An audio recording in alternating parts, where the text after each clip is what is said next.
Hey weirdos, welcome to What the Fetch Weekly. We've got Walmart robots, autonomous travel suites, and ghost divorce. All that and more coming up right now on What the Fetch.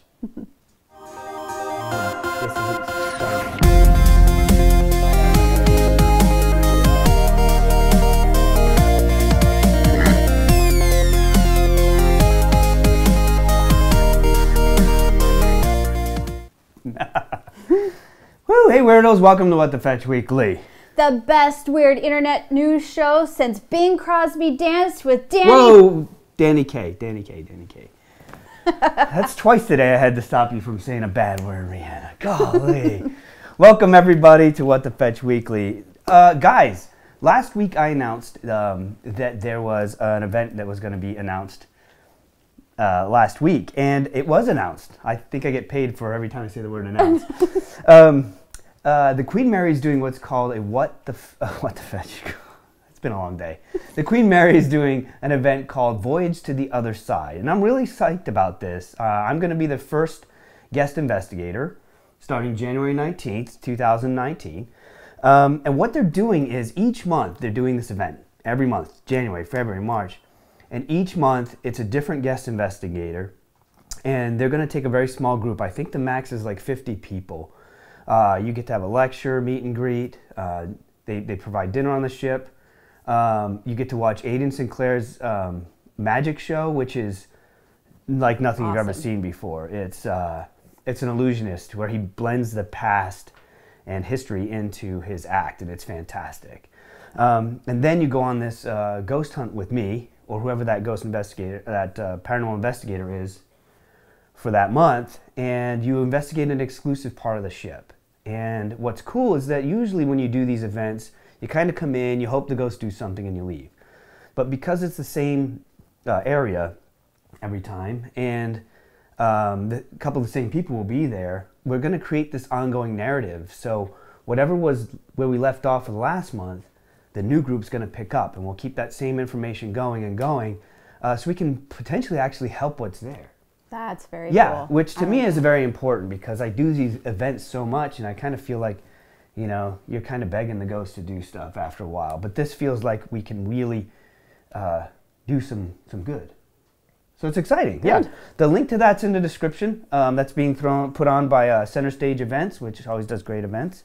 And look in the description for links to other events coming in 2019. We got a lot. Yes. Yes. Lots of good stuff.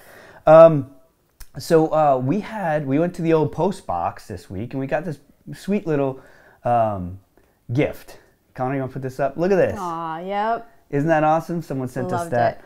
This was sent to us, and it had a note on the back that said, Dear Grant and Rihanna, this is an early gift from me. I watch your show and love it. Thank you for giving info to learn. Signed, Sonia. Thank you, Sonia. Isn't that cool? I love it. That's great. We love it. We love it. Love it. Now, guess what we have? Christmas came early. What do we have? Christmas came early. Yeah. Parabox Monthly, guys. It's our favorite thing. So we got last month's shirt. I solved the puzzle, got in, and was completely stumped. I haven't been able to solve it yet. So I don't feel like I've earned the right to open this box and look at the shirt. Well, what about you? Did you solve yours? I didn't solve mine yet either. Did you solve any of it? No. I was so excited about wearing my shirt, and I totally forgot to. I'm being honest here. At least I'm not lying. I think the rule should be you can't wear the shirt until you solve the mystery, and you broke that rule. Well, well, now we know. Come on. That's a good rule moving forward. Let's see what we got in here. Okay. I got overexcited about this. So this is December shirt, and we're now getting the same shirt because we've caught up. So okay. All right. Let's see what we got here, Rihanna. This is medium, so that's me. That's you. This is micro for you. Let's see what we got. All right. Oh, Jet Love Pass. Very nice, very nice. So this is that crazy paranormal experience that happened, unexplained kind of attack, I believe, in Russia where these people were camping. I believe. Someone correct me if I'm wrong. Yes. And, yes, I know exactly what you're talking about. Yeah, like the tent was ripped from the inside out, and someone was like missing limbs, and Yeah. It's crazy. And they still stuff don't know what happened. Oh, that's cool. Wow. Nice. So, you know, if you don't see the shirt for a while, it's because we couldn't solve the mystery. I'm going to do it. I will do it this week. We have the same shirt, so we can pool resources. Yes. So that's okay. Yes. Guys, Parabox Monthly is a blast. It's fun. You get good, high-quality shirts. Cool guys run the company. And if you go to the website, paraboxmonthly.com, you can enter in the code. Fetch. Just enter in Fetch, and you get 20% off all orders. Yeah, all the packages. 20% off. Yep. Anyway, deal, we like guys. it. It's a blast. Yeah. We're not smart enough to solve them all the times, though. Anyway. Guys, next week is obviously we'll be doing What the Fetch again. But then we're taking a week off for the holidays, for Christmas. So if you can enjoy the gifts, enjoy the family, and we'll get back to you after the holidays, okay? Okay, class. We brought Jack back this week in his stunning new everyone shirt. was missing him last week. So yeah. Right before the show started, he was being a moron, so we put him on the ground. So he's in his fancy sweater now. Like, we're not those people, but he got a haircut, and so it's been really cold, and he's been freezing. So the funny part is we put his jacket on, and he is like even more mellow than he normally is. You have to check his pulse once in a while. But how you doing, Jack? He's like, oh, someone said my name? He needs his pipe in a fire, you know what I mean? Look at him in that sweater. So dashing. Oh, man. All right, guys. Okay. That's all we got for what we call non-news or announcements. It's time to put on the old secret identity here. Okay. So, Rihanna. Yeah. Last week I asked the question, what do you get the guy who has everything, right? Yes. And we didn't answer that question, but we knew what to wrap it in. Now, yes. I'm going to ask the question, what's the perfect gift to give as a Secret Santa? I don't know. Yeah, neither do I. But I hope it's terrible and you wrap it in this. Check this out. What do you think of that? Oh my gosh. What do you think about awesome. that? Hold on, it gets better. It gets better. Check this one out. Yeah! Hey, this is Santa Claus. You're looking good there, Rihanna. Wow. Wow. That can't be you. That's hilarious. You'd be freezing. Whoa. I think that would definitely scare somebody, I think. Look, I even got something so Connor knows which gifts are his. He's looking good. Oh, snap. I love that one. Look, he's like jumping up with all his arms and legs. With all of his arms and legs. Wow. Yep. That's Isn't awesome. that crazy? So this is provided by giftwrapmyface.com. That's hilarious. Giftwrapmyface.com. And it's not bad. I mean, $17 for one roll. It's 24 inches by 60-inch roll, which wraps about 3 medium-sized gifts. So it's not for everything. There's even Jack the Mama. Jack, there you go, buddy. Fa la la la la la. With his la, sweater la, and la. everything. Look at that. Isn't that funny? That's awesome. Oh my gosh. Burn it with fire.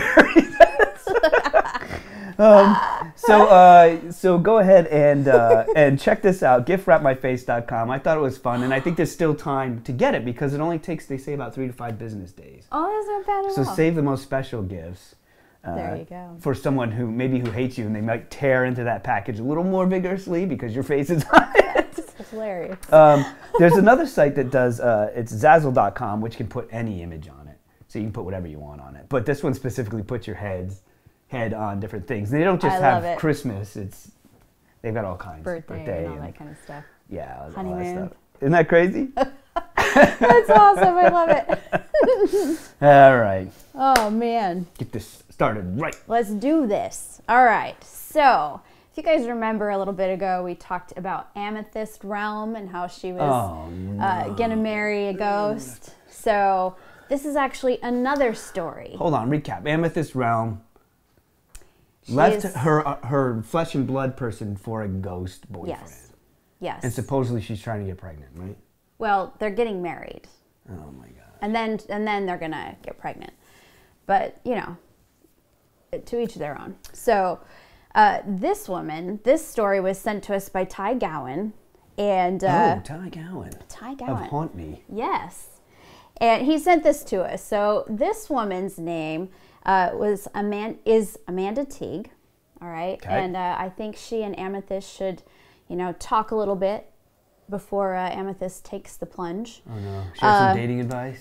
I think so. Oh, well, boy. Marriage advice. So Amanda Teague is a Captain Jack Sparrow impressionist. Is that what you say? Impersonator impressionist. That's similar. Yeah, but wait. Captain Jack is a guy.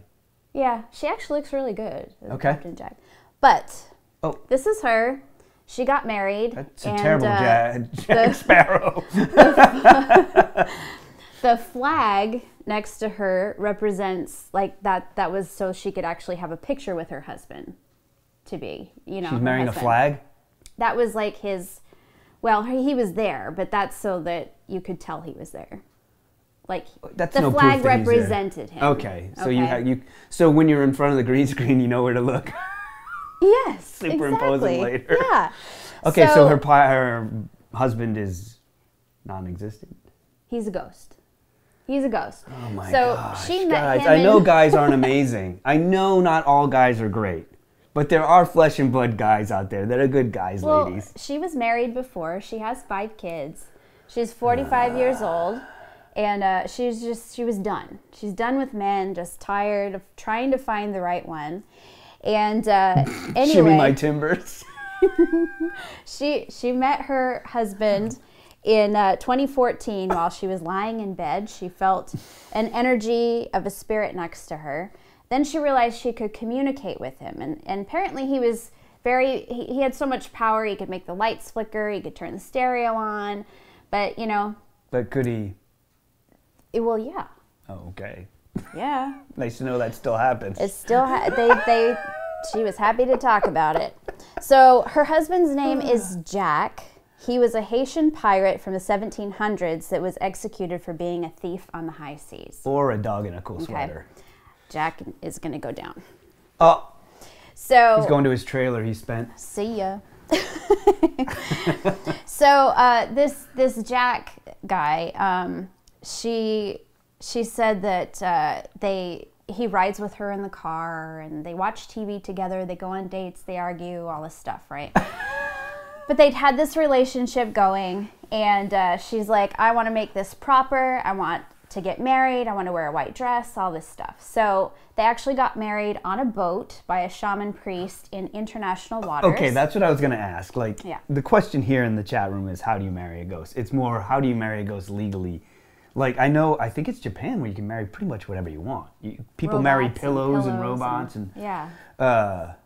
But international waters, yeah, you can, anything goes. So off the coast of Ireland is where they did this. She's Irish. Sorry, Irish people, I'm sorry.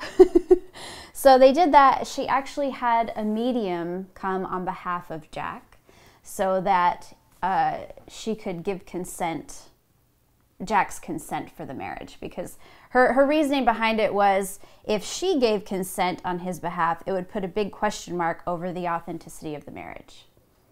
So how'd she get his consent? She used a medium to speak for him. Oh. Did she pay the medium? Don't know. So there's a comment here. I know it sounds kind of silly, but keep in mind it's a fellow human you're laughing at. Of course we know this. We're not insensitive, guys. We're just having fun. Yeah. I honestly feel like anything I say here I could say in front of her. Oh, yes. Yeah, I'm not, I mean, it's fun. It's not a lack of respect. It's just having fun. So.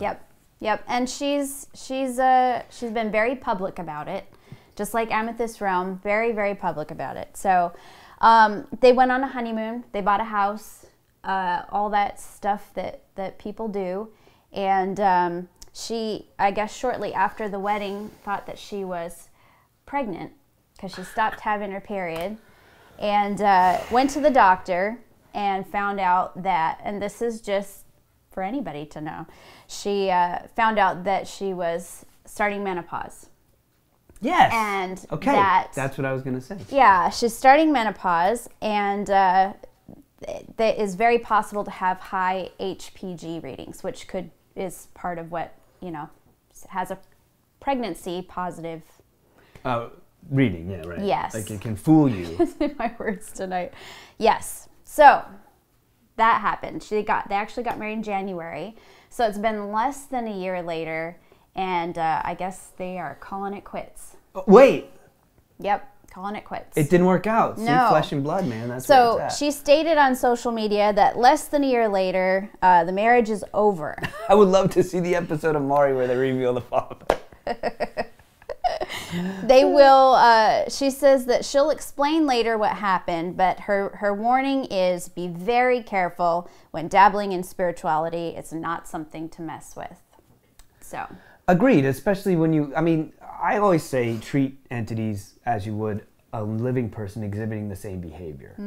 But, I mean, Mr. Wright, you may be able to communicate with an entity in such a level that you can actually maybe form a relationship with them. I certainly have formed a relationship with entities. Yep. But it's kind of like you don't date someone from work. Like, why would you try to get involved with someone who shouldn't really be here? You don't want to be the anchor keeping someone here. You want them to go. I mean, that's my belief. And to each their own, whatever brings you happiness. She doesn't seem to be hurting anybody else. That's fine. You know? Whatever. I just say, what's interesting, you talk about the menopause, because I've had cases before where a woman thought she was being assaulted or sexually engaged with an entity when she was actually had a type of perimenopause. And I wish I had the exact term off the top of my head, but she it gives you electrical stimulations in certain parts of your body and make you think that you're having that experience when you're really not. So, and I mean, she was innocent in it. It was biological, but wasn't paranormal. Yeah. So who knows? So yeah, I think if Amethyst Realm talks with her, then she might think twice about jumping into that relationship. Amethyst Realm. Open up a column like Dear Abby, right? There you go. What have you got? Okay, so now oh, I'm sorry, I'm on the wrong story here. Whoop. So now, you know, I've been fascinated by aliens and the concept of alien life being out there, and I think it's out there. I honestly believe it is. And most people do, but the concept of it visiting us is a different story, right? We've said that before. But we're all looking for, I've always had this problem where we're always looking for us out there. Yeah. We're looking for carbon-based life forms that have to live in this temperature, and it looks like us. Goldilocks zone. And I mean, you can't blame science because they can only go on what they know. If you ask them what life is, they have a definition based on what they've seen here. And so to look for that elsewhere, they need the same protocols. You know what I mean? They need the same, Jack's freaking out. But I've always thought, you know, they might be right close by.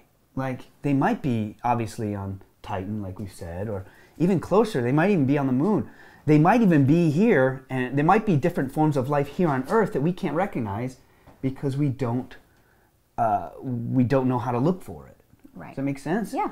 Finally, I've been saying this for years, and I'm sure other people felt the same way. Finally, this guy, Silvano Colombano, what a name, huh? Silvano Colombano, I don't know, who is a computer expert and roboticist at NASA's Ames Research Center, presented at a conference this concept. The conference was about new approaches in the search for ET, which is cool to know they're talking about that. Yeah. Maybe that's why we're getting some of these new techniques that are popping out in the news. But earlier this year at the SETI Institute in Mountain View, California, he presented that the science is great, but the skeptical attitudes of most researchers, not the scientific techniques, but the skeptical attitudes of most researchers might be too cramped. Fair enough. Which I wholeheartedly agree. And he said they could be throwing the infant out with the bathwater. You've heard that saying. Yeah. So, you know, for example, he said if you go to any scientist and say, look, is it possible that, you know, that there's alien life has visited Earth? They'll say something to the effect of, you know, the energy required to accelerate an enterprise-sized ship to go near the speed of light would take all the energy from our fossil fuels and then some. And it's impossible. So therefore they don't entertain it. Which to me has always driven me nuts. Like, okay, think outside the box. Yeah. Right. If you live your life based on facts alone, or not even facts, but predictable consistencies alone, there's no imagination. You're never going to advance unless something tells you can advance. So if they say have aliens visited here, they're going to say, no, it's too far away. It's impossible. They wouldn't be here, right? But they make a few assumptions there. They make assumptions that they live as long as us, or time works the same for them. Or, like Silvano said, he said, you're assuming that they're even biological. Interesting. Right. Yeah. And he says, let's take this mental exercise. He says, AI, we all know artificial intelligence has been coming up in the news a lot, right? Mm-hmm.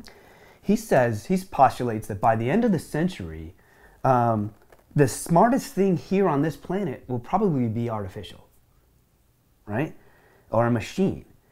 And possibly these alien cultures, maybe a long time ago, they ditched the biological brain. And so their intelligences, they're beings, but they're not biological anymore. That'd be crazy. It's just a concept. It's just a concept. And I mean, I've thought about this around the fire, and all that.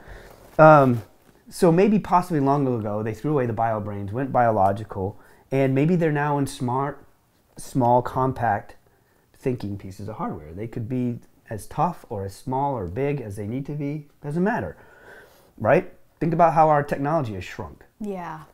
And if you think about that, all of a sudden, it's like, okay, what would it take for them to come visit us, Would they be listening to radio signals that we're sending out, which are basically smoke signals? Yeah. They would be light, and they could be small, and they could be compact in a ship. They could go super fast, like we talked about those micro probes that go out with the little solar sail. Mm-hmm. They could possibly last forever. No waste, maybe. No food needed. Like that is endless. Yeah, and for them, traveling, a million years in a spaceship might mean nothing. They shut themselves down or just enjoy being alive for a million years. Mm-hmm. It's crazy. We have to think outside the box. Now, Earth has been orbiting the sun, they estimate, for about 4 billion years. And even at the speed of a regular NASA rocket, that would be more than enough time, for someone to come from any part of our galaxy to the Earth. So the other edge of the galaxy, mm-hmm. You come at NASA rocket speed, within 4 billion years, you would have gotten here. Wow. 4 billion. Yeah, so to me, I've been saying this forever, like I said. Science is too quick to down an idea. And what's nice is, ironically, as we started this show, I've seen more and more trends. I don't think it's because of us. I think it's just coincidence. More trends of scientists thinking outside the box. And they're not scientists in the garage. Like, they're NASA and MIT guys that are really thinking outside the box. I feel like because, they've been focusing on Mars and focusing on going to Mars and all that, I kind of feel like they're starting to think that things might be possible, mm-hmm. that life out there might be possible. I mean, I don't know. Maybe it's our generation or something. We're, becoming scientists and doctors and all these things. So maybe, I don't know. Sometimes I think our generation is a little more open-minded about some things. That I agree I think is a direct result of the fact that we're making technological advancements that allow us to think about it more. Yeah. And honestly, the things we're advancing in make you ask the questions. Like quantum mechanics makes you ask the questions about, there has to be a certain number of other dimensions for this math to work. And that forces your mind to expand.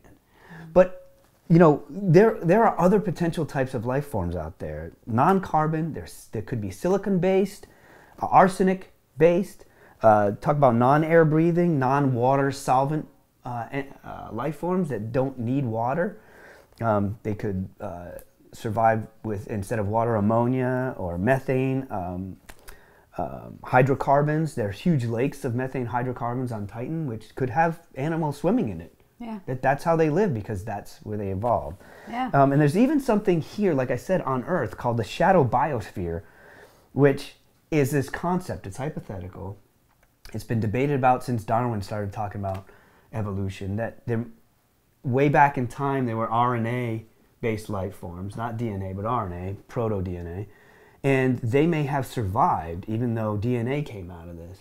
And so they may still exist, but we don't know how to look for them. Like, we don't know. Yeah. So people are starting, they're trying to look for them.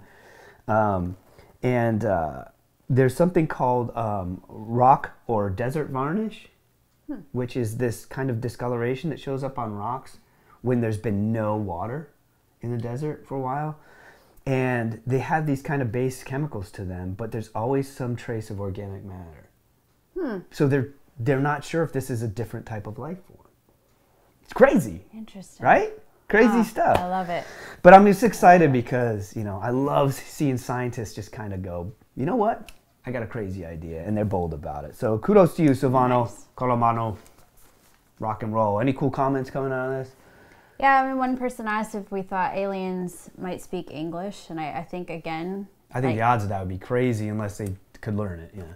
Yeah, I think anything's possible, honestly. Yeah, Babelfish from Hitchhiker's Guide, right? Yeah. Just stick a fish in your ear and it translates for you. That'd be amazing. That'd be amazing, right? All right, Rihanna, go. Okay. Oh, wait, hang on. I definitely feel it's generational. Our generation and younger have watched an explosion of technology in our lifetimes like the world has never seen. So we believe more is possible. Yeah. I mean, I guess more now than maybe ever, you're seeing a higher amount of crazy ideas become reality.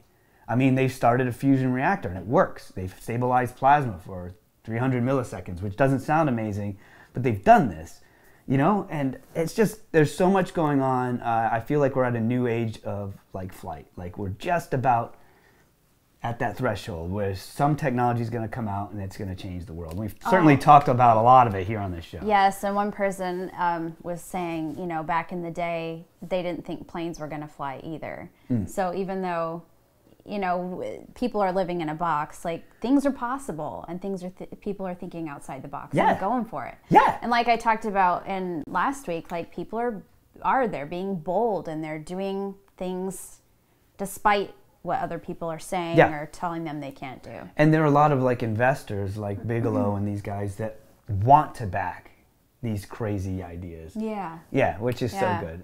So good. Anyway, we could talk about that forever. Reed, what you got next? All right, so we told you guys that we would keep you updated on Tom DeLonge and anything kind of new that he's doing. If you guys don't know who he is, he was lead singer, right? Blink 182. Blink 182 front man. Awesome band. Love that band. And you say that so much when we're joking about bands that I love that. Funny. It's a great band name. I love it. So he has started. I never thought I'd get out of bed today. Then I had to pee. Anything is possible. Anything is possible. You do that one sit-up in the morning and you're good for the day. So Tom DeLonge developed the To the Stars Academy last year. And they're dedicated to kind of embracing these wacko ideas and fostering us with free energy and beautiful things that help us. Yeah. But we always feel like a little, what's going on there? They have an entertainment side of it too. Yeah. So, which we're going to get to. So, the mission, their mission is To the Stars Academy strives to be a powerful vehicle for change by creating a consortium among science, aerospace, and entertainment that will collectively allow gifted researchers the freedom to explore exotic science and technologies with the infrastructure and resources to rapidly transition them to products that can change the world. So he kind of summed it up when he said it. No, that was way more eloquent. And one of the reasons that he created To the Stars was to build dynamic and rich worlds for everyone with all types of media. So they do have an entertainment division. They have like aerospace and science and entertainment because he basically left Blink 182 to just kind of dive into stuff involving his love for UFOs and the paranormal realm. So he writes stories, he writes music, all this different stuff. I agree with that. I mean, a lot can be said with a movie or an image or a song more than if you just sat and talked about it. You know what I mean? You know, you could, like that movie, The Arrival. Yes. Like it really showed you another way that aliens could communicate and all that and think, and more than if you just talked about it. Yeah. You know what I mean? Yeah. Yeah, and it was beautifully done, I think. But that wasn't them. So, no. Two of the things that he has worked on in the past that is part of the entertainment division is the Secret Machines. It's a book he wrote. You can actually get it Graphic novel. Yeah, graphic novel. You can get it on Amazon. And it's about real and documented events behind UFOs. The second thing he has called Poet Anderson. That's about a dystopia. It's a dystopian young adult franchise based on a Stanford University study of how our dreams can prepare us for real life events. Kind of like a teen Blade Runner of sorts. Nice.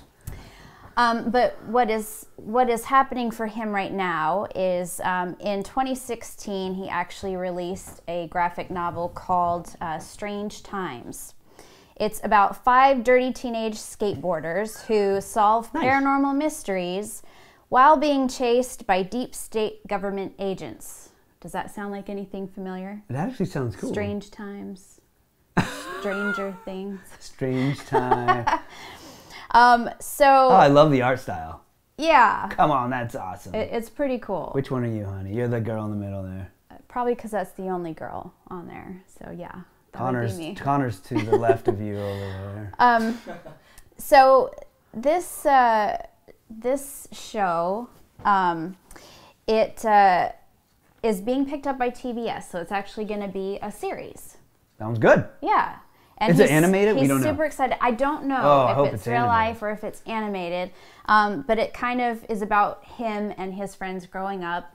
And all that. It does have a lot of profanity. He loves yes. He loves offensive humor, and so that's definitely in this. It is for mature audiences only. So keep that in mind. Even if it is a cartoon, keep that in mind. But that is something that he's doing just to have fun with the paranormal and the weird and all that stuff. So at first I was kind of like, why is he making cartoons? Yeah, why isn't he making free energy? Cold fusion. Yeah, because I thought that was his main mission. But then I thought about it and thought, well, they've got to make money to be able to do more. Probably, I mean, I would expect that angle of things to be way more expensive. So this will kind of help supplement, what they're trying to do. Right. That's my guess. I think, the jury's still out for me. It's my spidey senses are tingling, but I don't know. But this sounds fun. Yeah. I'll watch it, and I'm going to watch it with an entertainment eye, but I'm also going to watch it because I know this guy's tapped in. Yeah. To see if any little bits leak out. Kind of like X-Files. You're like, they know something. Exactly. They know something. Yeah, so it's going to be interesting. I'm not sure when it's coming out, but I know that they're starting to do it. Yeah, I think it was Samantha that said, soft disclosure through movies. That's been going on for years. Yeah, and they've been talking about releasing a lot more stuff for that reason. So I think as time goes on, we're going to be seeing a lot more of that. His hope with this too, he kind of wants it to be like a science fiction Disney. So I'm interested to see how he pulls science that together. fiction R-rated Disney. Yeah. That sounds cool. Yeah, I'll check it out. We'll see. I'll check it out, Mr. DeLonge. All right. What you got? So now people who watch Ghost Hunters probably have never seen me drive. You don't drive. I do drive. I have a driver's license. He drives all the time. I drive. But when we go long distances, I don't like to travel more than 5 hours max. If it's 5.5 hours, I'm like, nah, I'd rather fly. Yeah. But then you have to deal with the TSA. Well, and also just to say, if you ever see me driving, which is a lot when he's in the car, it's because he's a way better navigator. And if I'm trying to navigate and he's driving and we miss a turn or traffic is bad, I'm like, where do I go? I don't know what to do. And so it's just easier to have see this do. mug? Yeah. No! It's a snap. T is a Jack, snap. Where are you, Jack? Oh. He didn't want to go. He didn't want to go. I feel so good. I don't feel so good. I feel so good. Okay, anyway. We just lost half our viewership. Thanks for snapping, Ray. So anyway. So TSA. Yeah, but you have to deal with the TSA, and I mean, flying is convenient, but it's not really fun anymore. But I tell you what I do like. What do you like? I like chilling. With a book, the game, watching a movie, you catch a cat nap. Yeah. If only we could travel in a car and not have to drive. Imagine if you had a portable hotel room. Oh, Check this thing life out. would be heaven. Check this thing out. Look at that. What? Okay? So what you're seeing here, keep it here for a second. This is the autonomous travel suite. It's designed by a Aprilli Design Studio in Toronto, and it was a concept they submitted to the Radical Innovation Awards, and they won this year. Look at that thing. That's awesome. Okay, so this one, if you look at this thing drives itself. You go in with a little app, and you put in your destination, including pit stops if you want, and this thing will go, right? And you can see there in the middle, there's a bed. It's a relaxation station. It's got a double bed in it. Whoa. It's got a desk. It's got a shower and bathroom. What? Yeah, double bed, desk area. Retractable, I'll get into that later, hang on. Integrated temp control system, right? Now you can see it's mostly windows, but those windows can tint to offer privacy. I hope it can tint. Look, that's you and, let's pretend that's Jack, sitting there. Look, you're researching for What the Fetch while you drive to New York City. Do you know how many times I have dreamed about autonomous cars just because I think, God, I'd really rather be sleeping than driving right now. Or I could just relax and play a game while I'm on a drive somewhere. Can you imagine if you got in a huge car accident while you were naked in a shower? How embarrassing. That would suck. Well, obviously this would only be integrated once, they figured out all that traffic stuff, Which I'll bet in 10 to 20 years, I would bet that's what we're going to have everywhere. Yeah, I think Maybe you're going to not. eventually, people will still have cars the kind of way that people still have horses. Right. No one's riding a horse to the grocery store. Fenced in and, well taken care of. So this gets crazy, okay? If you go, can you put up that first image again, maybe, Connor? Thank you. So you're driving this thing. Now imagine you're driving, and this thing can automatically, I assume, would automatically be able to program itself when it's battery running low to find the right recharge station at the right time. Yes. That thing in the background is not a UFO. That's a hotel that this thing can dock with. Oh, look. You can tell. They're all little cars out there. And in that hotel, you've got pools and food and all that stuff, right? Oh, my gosh. It's WALL-E. We won't have to ever walk again. It is. You know what? I'm going to be quiet. We got a video, right, Connor? Let's watch this video, and it really explains the whole thing.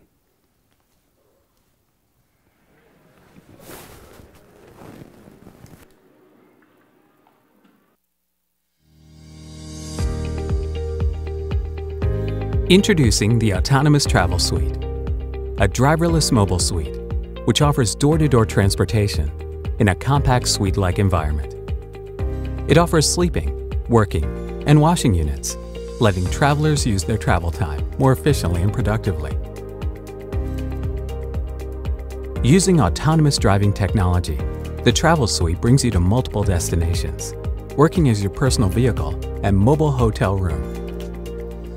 The travel suites are operated by the Autonomous Hotel Chain, which is a network of hotel facilities, offering stationary parent units and public amenities, which can be added individually depending on the traveler's need. It provides public amenities, such as food and beverage, meeting rooms, spa, pool, and gym, along with housekeeping, maintenance, and charging services for the travel suites. Once the travel suite arrives at the autonomous hotel, it automatically docks into the parent suite, forming an upscale integrated unit. The Autonomous Travel Suite is a new form of hospitality, merging transportation and hotel into one form, offering flexible travel schedules, lower costs, privacy, and mostly comfort. Integrated with future advanced technologies, the Travel Suite will become your companion, changing your journey into a destination. No more worries of flight delays, security checks, long taxi waits, and exhausting transfers. Enjoy the freedom of your journey. Autonomous Travel Suite. Your space traveling with you. Holy cow. Someone said in there that we're all going to be 700 pounds because no one has to do anything. But I got to say, before I get into too much further, if you noticed in the video, they showed drones coming. Right? Yeah. It has a retractable roof. You can order room service and a drone will deliver the food to you. So we will need a treadmill or a gym. Yeah. I mean, because no one's going to, you can get tots on the fly. If I'm just going to sit there on a 7-hour drive with tots, oh man. They have a You little just sit fridge in there. Just sit in the bathroom. You don't even have to get up. Oh my God. It's efficiency. I noticed that Tom Gould made a point that I was going to make. Imagine if you combine this technology with Zenic wave technology, that Tesla technology we talked about before, where it can just wirelessly transmit power. Yeah. That thing doesn't have to recharge. You could go all day long, whatever you wanted to do, and then you combine that with the fusion reactors. If you get those going, it's like practically free energy. You could travel. Steve would be the happiest guy on the planet. Crazy, Steve Gonzalez, man. who doesn't fly, he needs this. Yes. He needs this right now. Isn't that cool? That is crazy. Oh my gosh. Yeah, crazy. It's so, I don't even worry about getting older because I won't have to. You think they'll figure it out? Yeah. You'll never get older to me, honey. Aww. All right, what do you got? Let's not get mushy. Make everybody gross. Yeah, Gross out. make everybody We'll gross. need to tint the windows. So Walmart has been doing some pretty crazy stuff. There are 3,500 supercenters across the U.S., which is the biggest advantage over Amazon. Okay, we know that Walmart likes to try to have the best prices and offer a lot and all that. Well, in 2018, and maybe some of you have seen this, but I guess Walmart's the worst. I know. You know what? I'm glad it's there if you need it. Put it that way. Yeah, there's times in our lives where we place. absolutely needed it, but sometimes I have to get in and out if I go. I don't have time to stop and watch the show. No. And that's what breaks my heart. So yeah, in this past year, 2018, they started adding what are called shelf scanning robots in about 50 stores, 50 locations. The heck is that thing? It looks like a floor sweeper. Yeah, it's called the Auto S. And it checks inventory, prices, and misplaced items. So by having this in the store, it allows workers it just frees workers up to do more stuff. It is about 2 feet tall. Like greeting people when they come in. Yeah. Okay, that's very important. Yeah. It's 2 feet tall with an extendable tower containing lights and sensors. And it just sits in the charger until the human gives it the mission. And then when it has its mission, it goes out and it will scan the different aisles to make sure that the prices are right and, if things need to be restocked or, all that I thought he was the first responder to can I price check on toilet paper? And then the robot dispatches. Yeah, I think it probably could do that. That's a waste of money.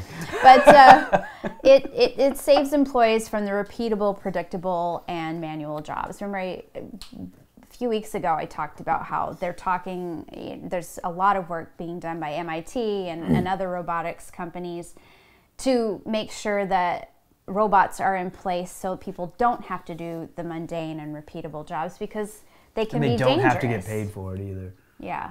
Well, that's a concern. That is one concern they brought up, and I'll just say it now so don't forget. Basically, in the situation where they're adding robots to the stores, it's not that they're going to be letting people go because there are robots there. They just wouldn't be hiring more. That's their thought right now. So if someone dies, they're not hiring a replacement? Well, that's different. But So now they have those, and they also have what they call the unloader bot, which they've been using in the background to unload boxes. Autobot or Decepticon? What do you think? I don't know. Maybe Decepticon. Depends on what he's unloading. I don't know. Guns and drugs, Decepticon. But it scans and sorts things by department. So, we already know Amazon has robots in their warehouse. Yes. So Walmart's kind of doing the same thing. They're trying to be Amazon. In a way, yeah. Okay. But they're taking it I wouldn't say one step further. It's not like you can really walk in an Amazon store. You can, like they have a grocery store. They have brick and mortar ones, yeah. I still want to try that someday. Well, in Salem, New Hampshire, they have what they call the Alphabot. Oh, no. The Alphabot. If someone asks you to watch the Alphabot Christmas movie, don't do it. It's mind-numbing. Don't do it. Just don't do it. If you do it, A-Bot. We told you. No, don't even start. So, yeah. It's a mobile cart that gathers refrigerated and frozen items from storage to speed up the grocery pickup orders. Okay. Okay, that's in Salem, New Hampshire. So if you're there and you've noticed it or know of it, we'd love to know. And then in Sherman, Texas, they're testing an ATM-like machine that automatically dispenses fresh grocery pickup orders. So it's, I still haven't quite figured that out. If you type in like, I want this many apples, and it just plops and apples in the go down thing, and bruises, turn into applesauce like, instantly. Eggs, like I don't know how it works. I don't like that because you see me when I go grocery shopping. I squeeze and smell. I'm very picky about what we get. Well, I am too. Yeah. Like with fresh food, even meat, like I like to be able to see what it is I'm getting. Because if I, how do you return it? Like, no, I don't want that. Yeah, just a like return button. I don't know. Buying an apple out of a vending machine feels weird. It does. Okay. You can do that though. I don't want to. Out of vending. I think you can buy eggs too, like hard boiled. So, but now they're coming out with a new robot. By the end of this coming January, they're going to be putting their 920-pound self-driving scrubbers. These are called Auto C, okay? And they can function with customers in the store. I know that so many Walmarts are 24 hours, and they have sensors on them. So supposedly they navigate and scan for people and aisles while doing janitorial work. So they can go around, they'll clean the floors and whatever needs to be cleaned up, that's what they do. So this is the first responder for clean up on aisle 3. Yes. He goes out. This is what's the one from Wall-E that scrubs everything? Foreign contaminant. Oh, yes. Mo. Mo. Thank you, Connor. The voice from beyond says Mo. Roomba. It's a mega Roomba. So they have all that going on. So all these... Oh, and our camera shut down. We will fix it. But they also have a new app called .com Store, and it allows the associates to order products for customers on Walmart.com. So if you're walking around, you have all these robots in the store, it allows the associates to come up and help you more. So if there's something that you need that isn't on the shelf, you can pay for it right there. They'll use the app, and it can be sent to your house or to the store for you to pick up. So basically, they want the Walmarts to become tech-empowered stores. So we're too hot for the cameras. I guess so. Kathy Lee it's so crazy. This only happened last time, but I promise we did not leave the camera on all day. We have today. different lights in the studio, which might contribute. I wonder if that made a difference. I don't know. Anyway, so by the end of January, these will be popping out and over 360 stores. So guys, if these robots are out there and you see them, let us know. Like, how do you feel about that? I don't know how I feel about that. Gotta warn us. Just because if MIT is still working on robots, being able to be safe around humans, have these been tested that way enough to know that if a child falls down on the ground in front of one of these scrubbers or something, that it's going to stop and be okay? No, it's supposed to clean the store up. It just terrifying. take that kid, suck him right in. Parent would be like, sweet. That is Connor in the background. He's employee of the month. All right, what have you got? Okay, so here we go. We've got this gentleman from Westford, Vermont. His name is Ted Pike. He's 54 years old. If you drive near his house, you're gonna see this atop a 16-foot pole on his lawn. What? Oh my gosh! What? So he erected this in his property. He said it's not directed at anybody, any of the 2,000 local residents. All the people, to quote him, he says, all the people here are very good people. Except, so why do that? Except for certain town leaders who he feels are keeping him from building an 8,000 square foot garage so he can move his truck repair and monofilament recycling business from Swanton to this property. Oh my gosh. Here's a closer look at the Hand of Doom. Bam, it's big. Yeah. That's the biggest bird ever. It's pretty well done though, I gotta say. Yeah. What's funny is that they can't really do anything about it. It's visible from the state highway, but it's outside of the state right-of-way and not within the state's jurisdiction. Right? Nice. It matches your mug. That's right. He found Jonah that says the loophole. real Infinity Gauntlet. It matches your mug. There you go. That's pretty much what Thanos did to the world, to the universe. But they thought, well, maybe we can take this thing down. You know, so they're trying every way they can, but they can't, because the structure itself, this big finger,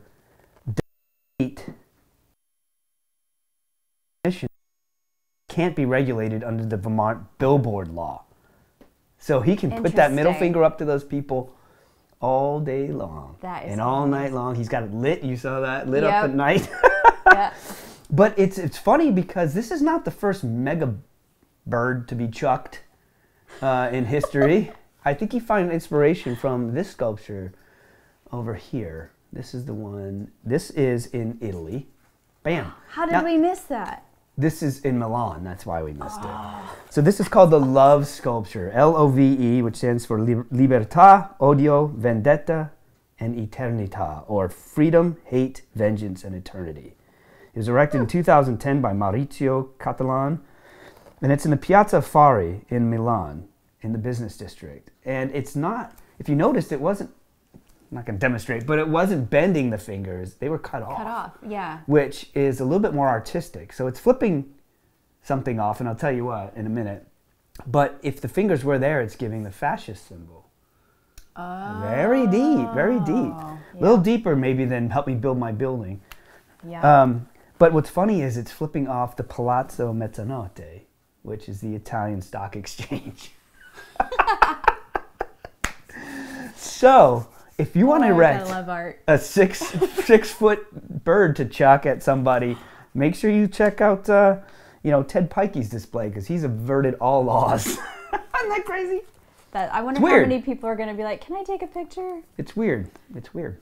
It is weird. People in Italy do. They stand in front of it and check the bird to the camera and course. get the picture taken. Of course. That's awesome. Oh. Weird. I thought that was hilarious. I love it. All right, so what do you got, honey? We Something had fun. Kathy Lee.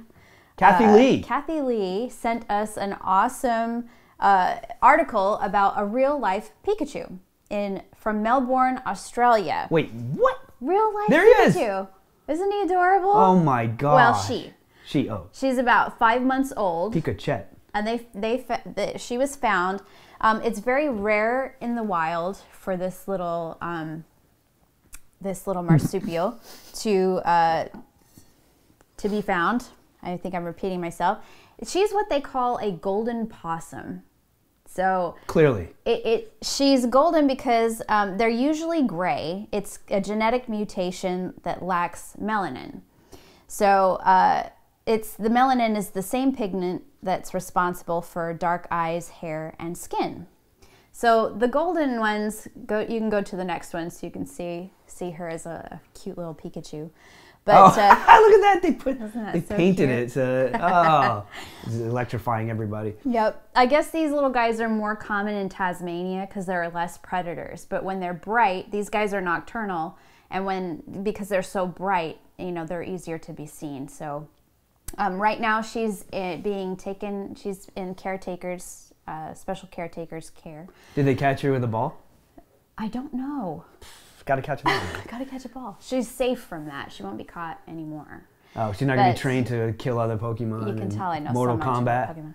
Yeah. So anyway, she's going to be taken care of for a little while, and until she seems confident enough and grown enough, and then they plan to put her back into the wild. But if she's still super scared and not doing so well, they will put her like in a, what do you call that?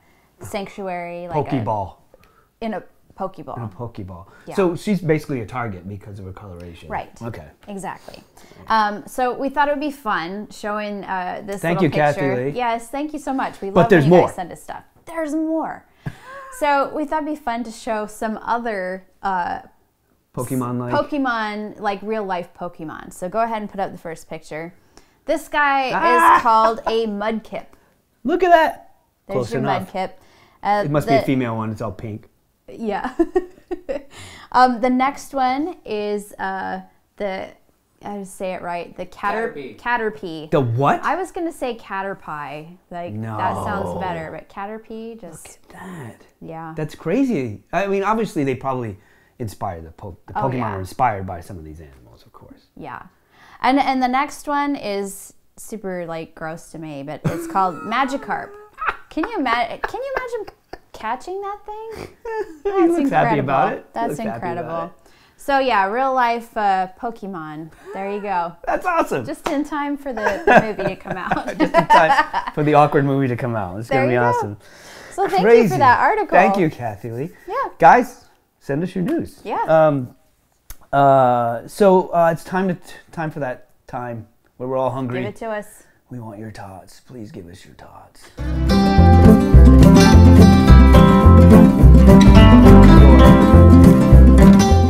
Thoughts on things. Yeah. Yes.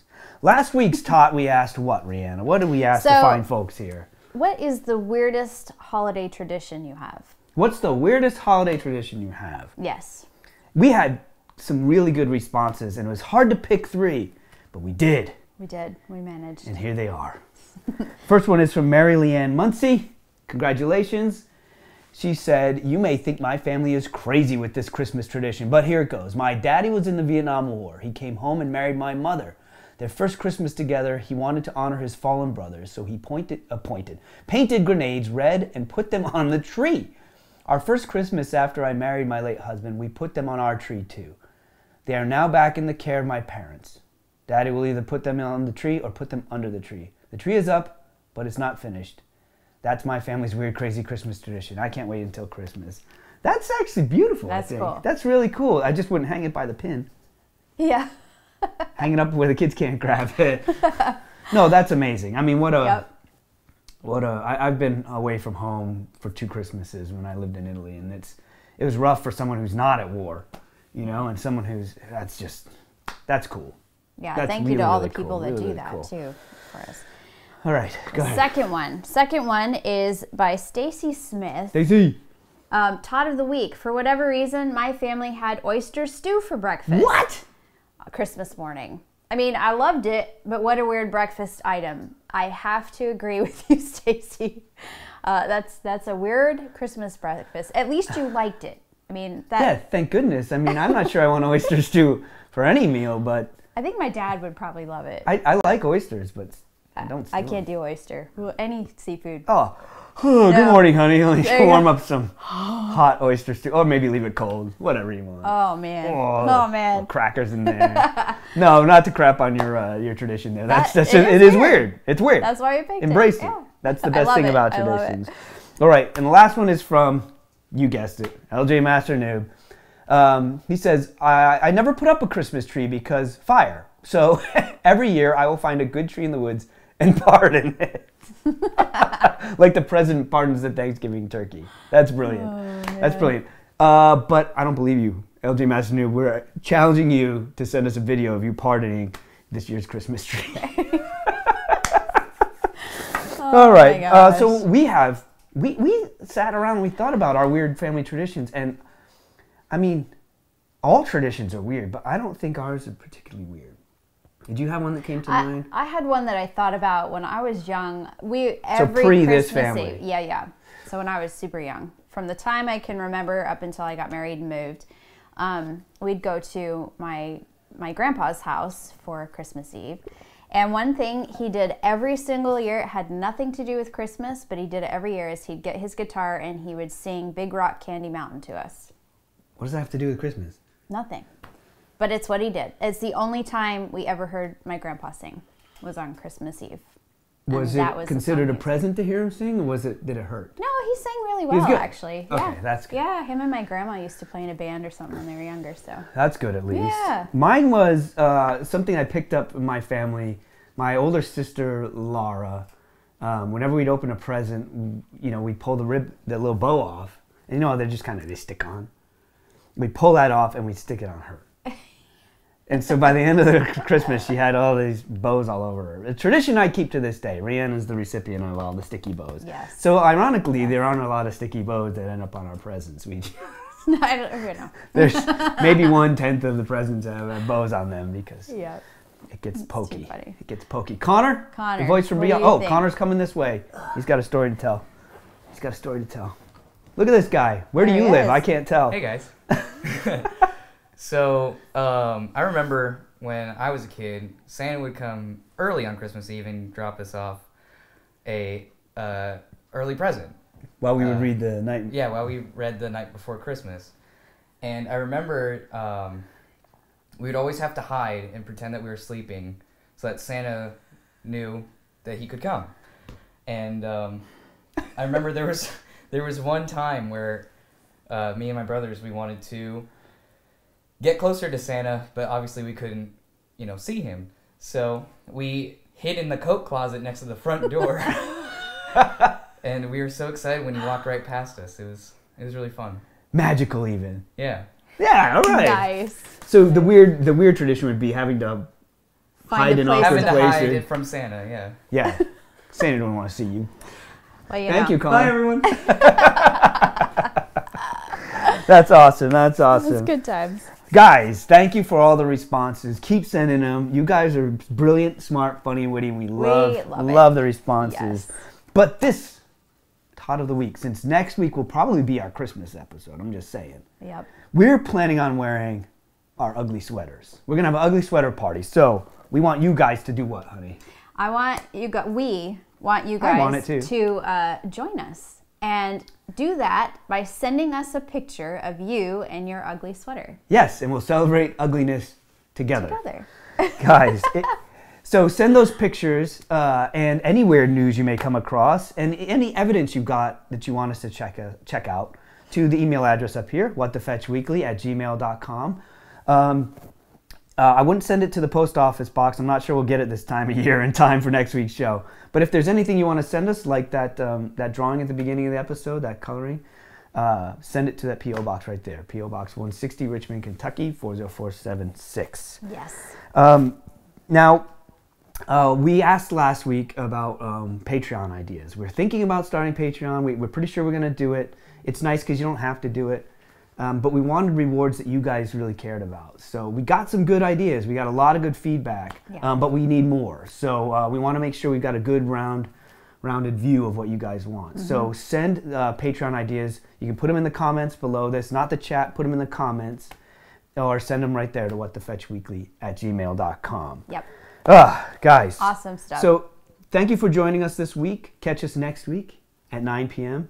I'd say every week, but then we're taking a break after that one.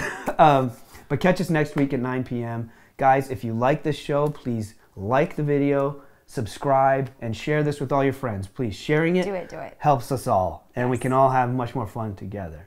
Okay? That's about as weird as it's going to get this week, Rihanna. All right, guys. Thanks for Have a stopping good by. one. Stay weird. Have a good one. What are you talking about?